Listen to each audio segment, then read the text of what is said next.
plain carbon steel plus gamay lang ang iyang strength. Okay?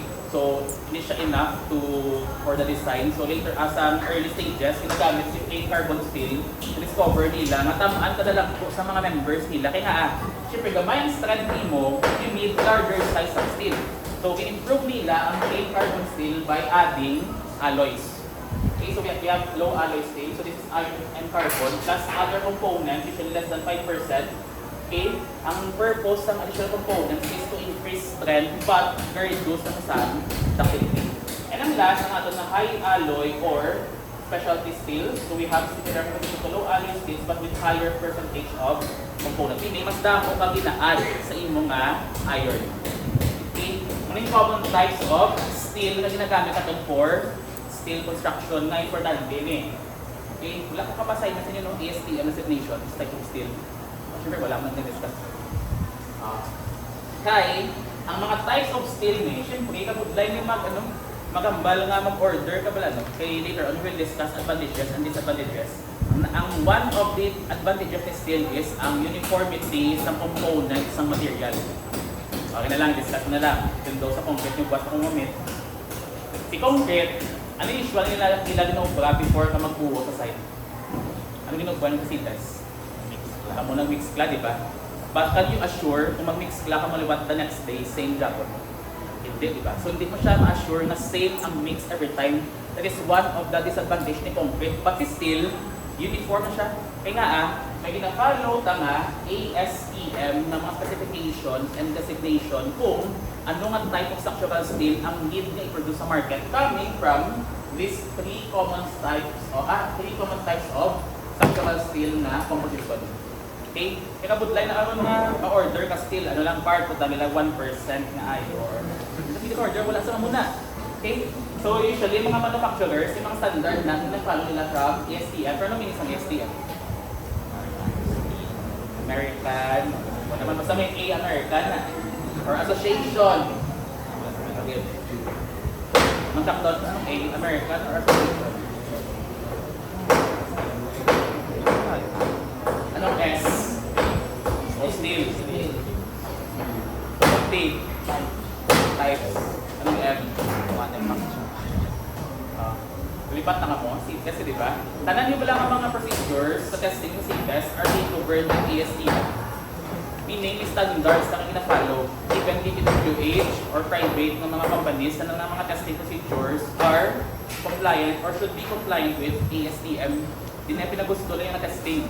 Tanan na sa procedure coming from sampling, amount of, a number of samples, okay, pila ka days, para standard sa ASTM. So ASTM stands for American Society for Testing and Materials. Usually, sa mga highways class, may duwa na ka-govern ng mga code which is ASTM at si AASHTO. Si AASHTO usually, siya ka-govern in terms of what type of aggregates ang ginagamit sa mga highway. Ba naka-encounter ka muna? AASHTO kag ASTM. Kung medyo challenging kung ka sa Pinas na engineer. Kita natin ang codes actually, wala tayo na-compare sa mga kanong. Ginagawa lang inspired by the Americans.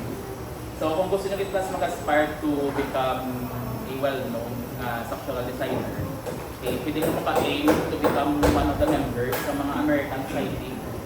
Let's say the ACI, ASTM, AASHTO, AISC. Okay? Kaya nga, tanan natin ng mga governing boards sa ilalim mo. Meaning, dito ka lang, may accreditation knowledge. Check ka sa PICE. Si PICE is the professional board for civil engineers. So sila ko-organize for the professional development sa mga civil engineers, may it be kung mapili ka structural engineering, construction management, water resource, geotechnical engineering, transportation engineering, and engineering education. So buong 6 na kabilog ang specialization na gina-acknowledge nila. Pag during National Convention, ginasikip na ang mga seminars. Kung first ka structural engineering, may seminars for structural engineering. May araman seminars for construction, engineering, and management. May araman for water resource. As last na pinakalas, ang ika-6 na bago is the engineering, education, or ang academe. Pero that is general na professional development.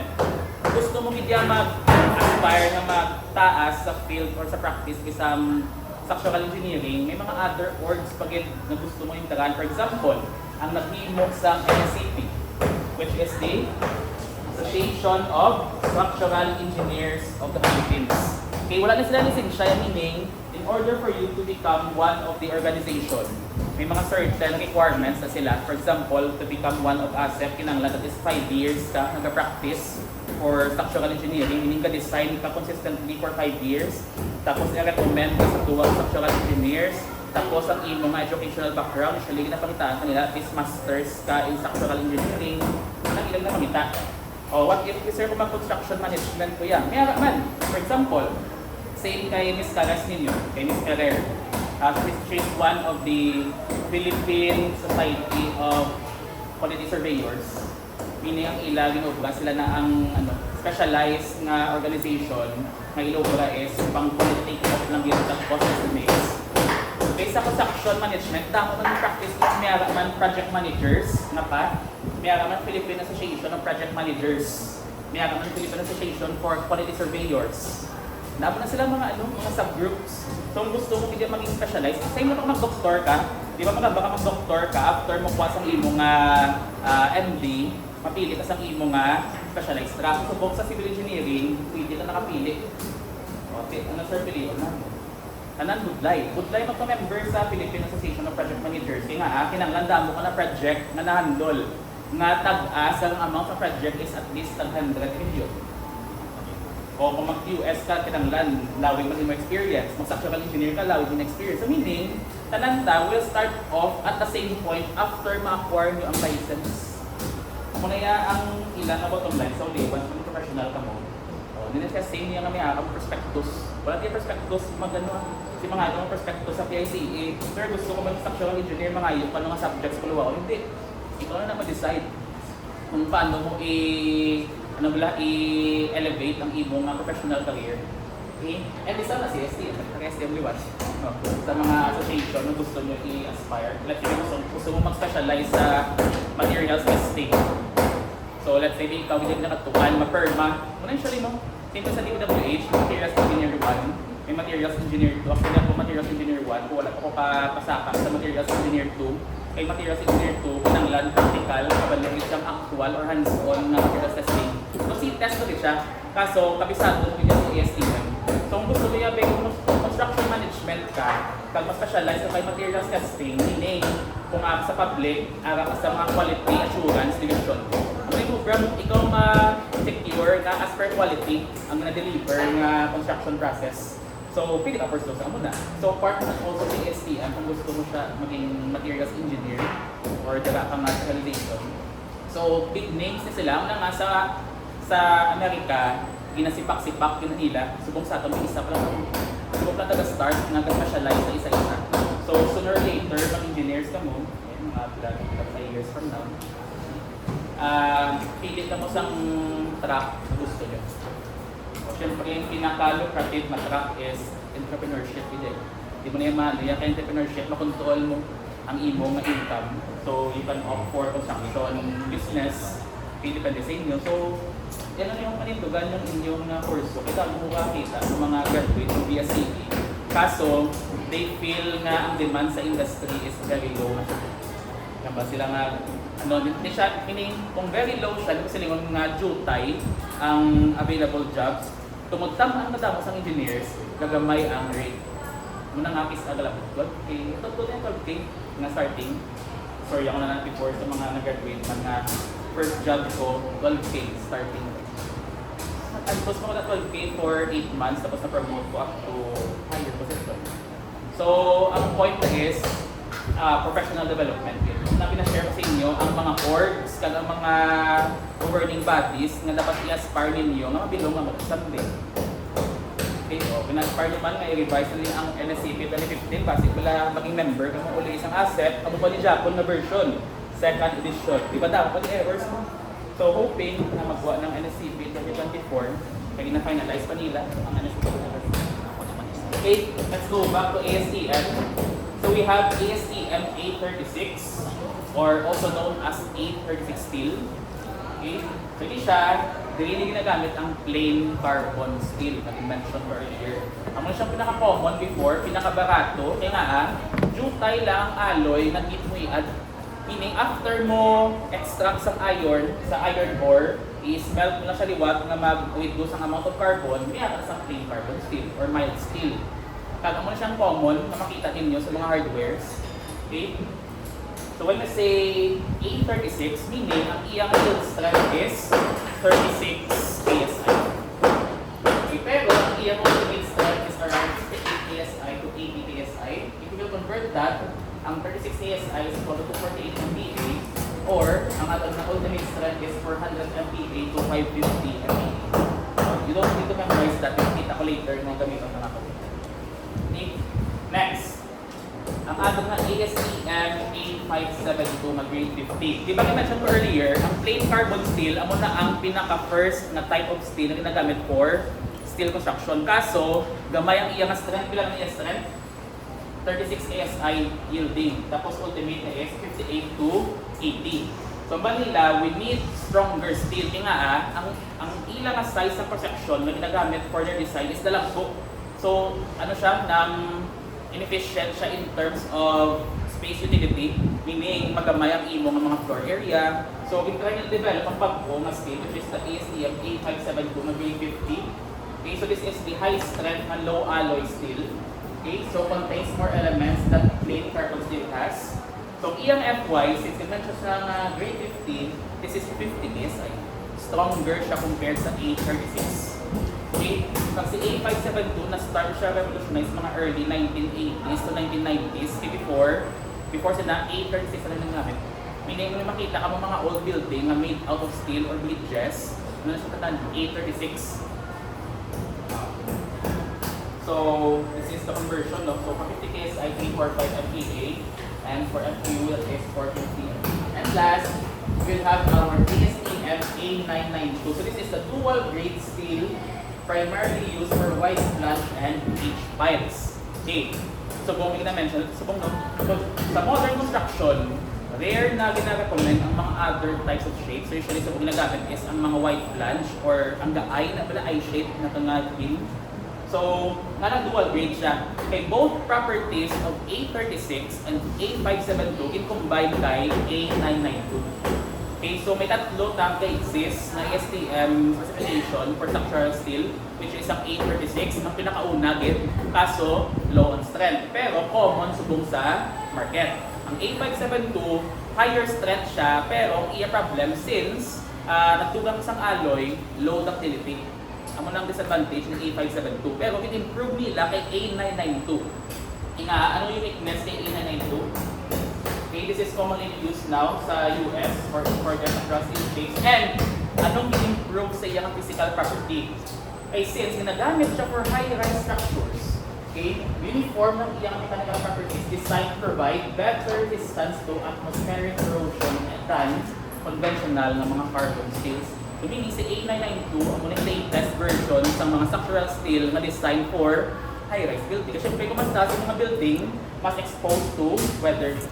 So, unang na-mention ko sa inyo na every year, ga-improve ang aton ng mga provisions for structural design. Muna nga, pwede after mo graduate, noong tagtatuon, mabilin ka kita sa innovation and development ng technology, even gani ang mga structural design kung mga latest na mga softwares.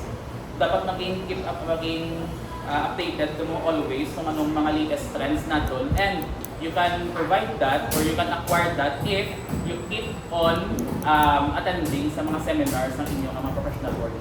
Ang muna natin na-require sa buong CPD or the continuing professional development ng PICE and other organizations. Kaya nga, ka-evolve ang aton ng mga technologies regarding sa aton profession. Muna gina-require lang civil sa to 24 units. Tapos mag-attend ka na sa convention ng PICE to 10 units. Ano na feeling every 3 years, kinanglang ka mag-attend at least one national convention para ma-continuously mo improve ang inyong professional development. Ano ang purpose? Evolve with as in tanang before pa sa NSCP, nanaptan naman 2010 pa na, subok 2015 na, magdugay magtan naman naman ng 2024, meaning i-evolve siya. Okay? So subong, ako ni modern na nagamit ang ASTM A992, recommended for white flange. Okay? Next. Okay, clear na ta? properties of steel. These are the essential properties. Practice makambal kung mga siyang A36, anong A572, anong A992. At sa balaan mo, nga si A36, ano ang pinaka-common. Meaning, makita ka the hardware nga may steel lang na baligyan. Sa steel, halain siya sa aluminum or mga lightweight na steel. Okay, that is A36. Okay, rare lang yung mga A992. Okay, mahal na sila.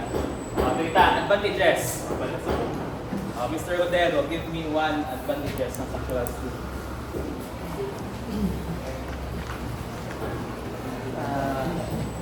Sa service ang high strength to weight ratio ng steel. Okay, high strength to weight ratio. Pinag-intra sa bridge building or tower building dito. Anong basis para magdaog imong structure? Hindi matumbal.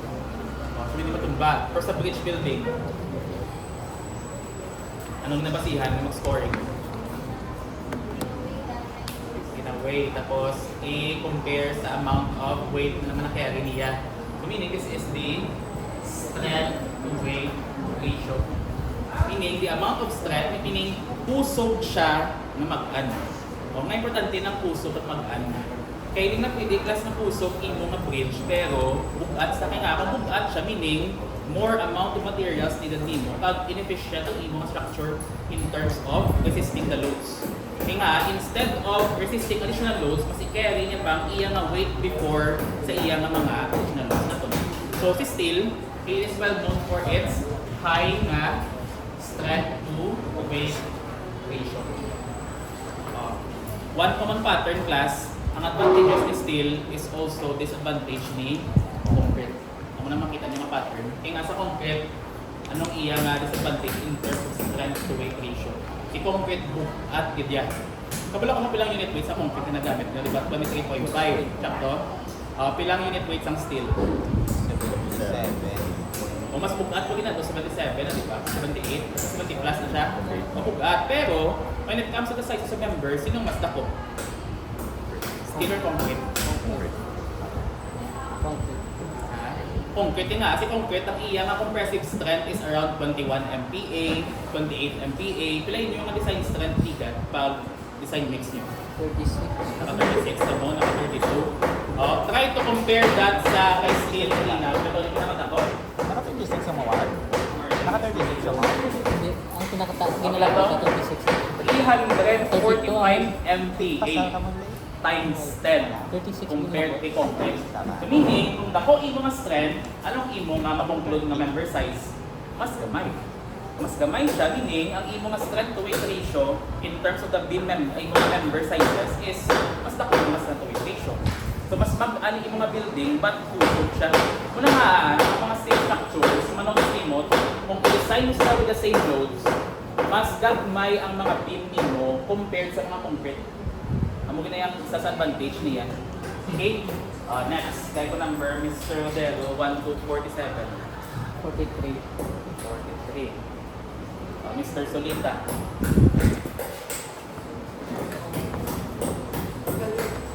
Can withstand extensive deformation without failure. Okay, so activity. Okay.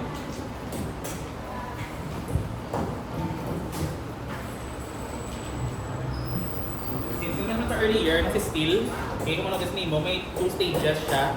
Kaya may asang elastic at elastic stage. Takot-takot sang iyang amount of deformation prior to failure.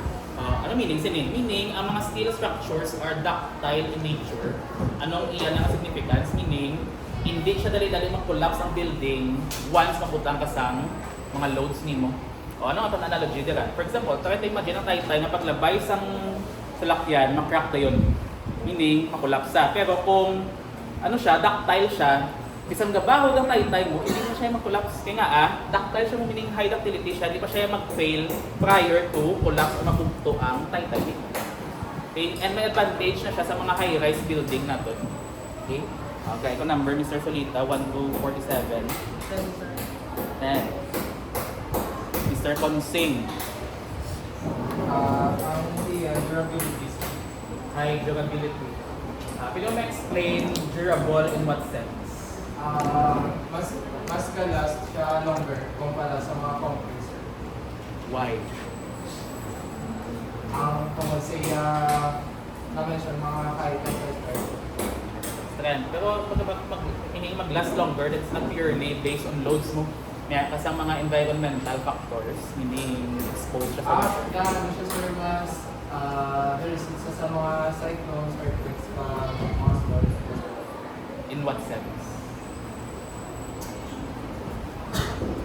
Durability.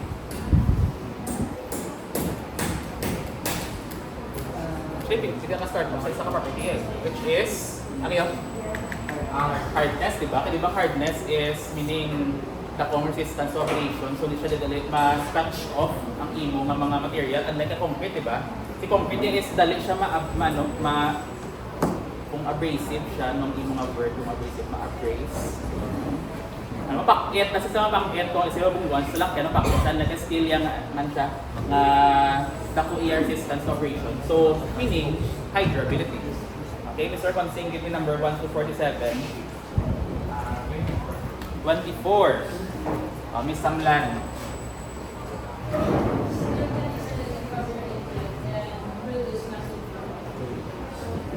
Easily fabricated. Ano meaning magambal fabricated or easily fabricated? Fabrication is ano? Miss Samlan. Ha? Mura. Anong difference yan? Let's say, ang pinapapos sa subong analogy is, anong difference kay concrete? Si concrete ma-fabricate in pero nga mas easily fabricated siya. In what sense? In what sense?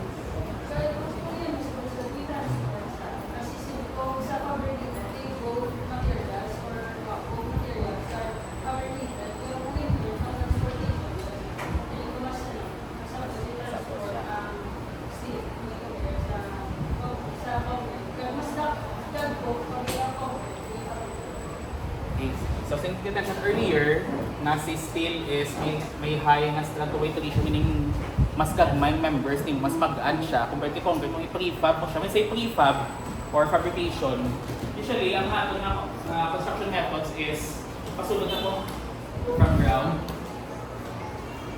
footing. Siyempre, wala kayo makita ng construction na sugod sa babaw. Sugod na sa footing.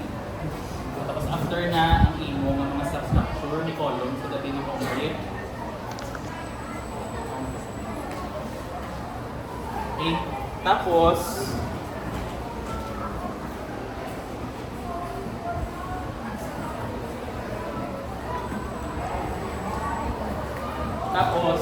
depende sa mga type of construction material, kung concrete naman or steel, usually yung brown for concrete is pagmasal mo sa tangan mo pamilya, tapos buusan mo. So para connect mo imo nga beam, go with your column, kinanglan maging monolithic siya para mag-act sila as one. Okay, ang advantage yung steel, since pwede mo yung masipak-sipak ang imo nga mga beams, kung imo nga column, hindi maka-fabricate yung beam separately kag kay column. Unlike yan kay concrete yan, mahulog mo na yung imo nga column before mo i-construct si beam nga, di ba construct beam mo na sa column, hindi ko connect your beam, go with your column. So, ang advantage nila is, usually, ang hinubra, let's say, supposedly, may steel column na din. Okay? May steel column. One of the advantages sa prefabrication is, let's say, muning column din mo, white lunch na, may showing sa web na side mo.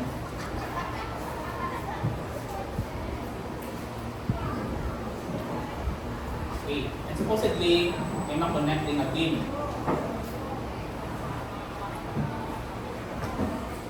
Paano na-connect ang beam? Using some connections natin. So, beforehand, prior to erection, na ginubra is, gina-prefab na or ginatakod na ang mga, let's say, ni Ari ka sa plate review. Gagawin ko ang mga bolts